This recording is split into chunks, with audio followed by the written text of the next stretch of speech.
అబ్బా, కొందరు చూడండి గుడిని గోపురాన్ని దిగమింగి ఒక్క మాటతో కొట్టి పడేస్తారు అంతే. కడుపు మండిపోద్ది మనకు. ఒక్క మాటతో సారీ బ్రదర్, జ్ఞాపకం పెట్టుకోబాకు, ఏమి మైండ్ లేదు నాకేంటి. కానీ ఒకటి మాత్రం వాస్తవం, అది దైవ కార్యమని మనం విశ్వసించాలి. హల్లెలూయా. మన ప్రార్థన మందిరం ముందు అన్న చెప్తుంటే విన్నాను కనుక నేను చెప్తున్నా. మీకు డౌట్ వస్తే వెళ్ళి అన్నను అడిగేసి రండి, నో ప్రాబ్లం. అన్న చెప్తుంటే విన్నా. ప్రార్థనా మందిరం ముందు మందిరం పట్టక షామేనలు వేస్తున్నారంట.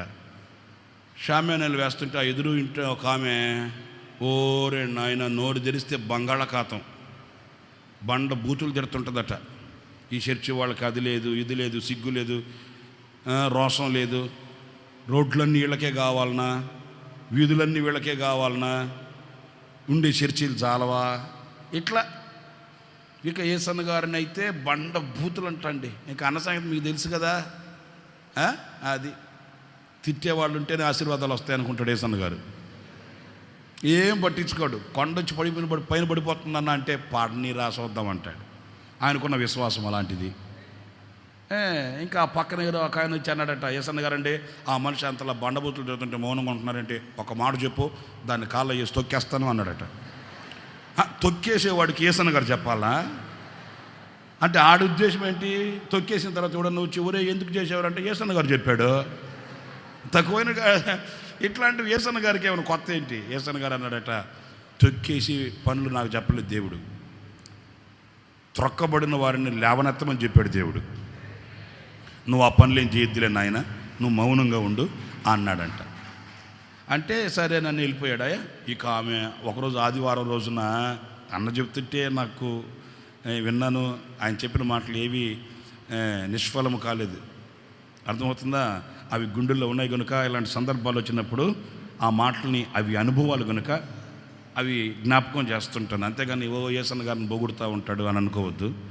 అది నా కృతజ్ఞత అంతే, అంతకుమించి నేనేం చెప్పలేను. అవి వాళ్ళు అనుభవించిన అనుభవాలు, అవి అనేకులకు ప్రయోజనకరం కనుక, అవి అనేకులకు దీవెనకరంగా ఉంటాయి కనుక ఇలాంటి సందర్భాలు వచ్చినప్పుడు ఆ మాటల్ని జ్ఞాపకం చేస్తుంటాను. అంతకుమించిన చెడు అభిప్రాయం ఏమీ కాదండి కదా. సరే, ఇక ఆమె ఆ రోజు ఆదివారం షామేన వేస్తూ ఉన్నారంట రోడ్లో. ఆమె ఏం చేసింది, ఆమె వాళ్ళు సోడాలు, గోలి సోడాలు తయారు చేస్తారంట.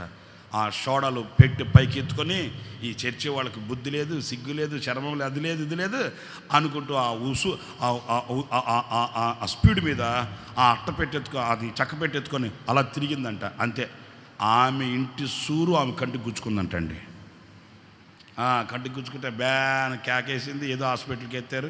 సరే, హాస్పిటల్కి వెళ్ళింది. అక్కడి నుంచి బాగో ఏదో చేసుకొని వాళ్ళ అమ్మగారి ఇంటికి వెళ్ళిందంట. ఒక నెలన్నర తర్వాత వాళ్ళ అమ్మగారి ఇంటి దగ్గర నుంచి రిక్షాలో వస్తుందంట. సో కలిసి వచ్చే కాలం వస్తే ఎట్లా ఉంటుంది. ఆమె వచ్చే రోజున ఇక ఈ మందిరం పక్కన చుట్టుపక్కల ఉంటారు కదా వాళ్ళంతా పలానా ఆమె కన్ను పోయింది కదా, వాళ్ళ అమ్మగారి ఇంటి దగ్గర నుంచి వస్తుందంట, చూద్దాం పద అని అంతా ఒక 50-60 మంది ఆడవాళ్ళంతా కూడగట్టుకొని ఆమె ఇంటి దగ్గర ఉన్నారంట. ఆమె రిక్షాలో వస్తుందంట. ఆ రోజు కూడా ఆదివారమేనంట.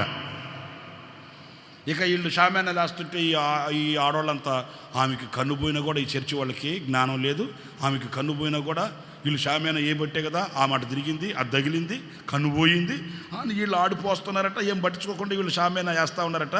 అదే సమయానికి ఆమె రిక్షాలో దిగుతుందంట, వచ్చిందంట.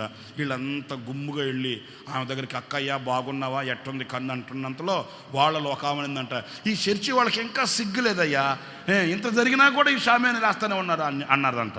వెంటనే ఆమె అట్లా తిరిగి దండం పెట్టానిందంట. అమ్మ, మీకు ఒక దండం పెడతాను, ఇంకొక కన్నే ఉంది తల్లి నాకు, నీకు దండం పెడతా, మీ కాళ్ళు పట్టుకుంటా, ఆ చర్చి వాళ్ళని ఏమనద్దమ్మా, నాకుండేది ఇంకొక కన్నే, మీరు తిట్టారంటే ఇది కూడా పోయిందనుకో, నాకు నీకు తెలియదులే ఉండక్కయ్యా, నీకు తెలియదు అమ్మ, నీ కాళ్ళు పట్టుకుంటాను తల్లే, మీకు వందనాలమ్మా, మీకు దండం పెడతాను అని కన్ను బాగొట్టుకున్నాను. మరలా అనిందంట. ఆమె ఇంట్లో కూడా పోకుండా, ఇదిగో మీకు దండం పెడతాను, ఆ యేసన్న గారిని కొంచెం పిలవండి, ప్రార్థన చేస్తాడు, కంటికి ప్రార్థన చేస్తాడు. అర్థమవుతుందా? ఆ యేసన్న గారిని పిలవండి. అట్లా అంటే వాళ్ళు అన్నారట, వాళ్ళు చేసిన పనికే కాదు నీకు కన్ను పోయింది, వాళ్ళు చేసిన పని కాదు, నేను చేసుకున్న పనికి కన్ను పోయింది. ఆ ఏసన్న గారిని పిలవండి అంటే ఏసన్న గారు వచ్చి ప్రార్థన చేశారనుకోండి. నేను ఎందుకు ఈ విషయాన్ని జ్ఞాపకం చేస్తున్నానంటే, ఆటంకాలు వస్తాయి, రాకుండా ఏముండవు. ఆ ఆటంకాల మధ్య మన దేవుడు మనం దర్శించే దేవుడు. ఆమేన్.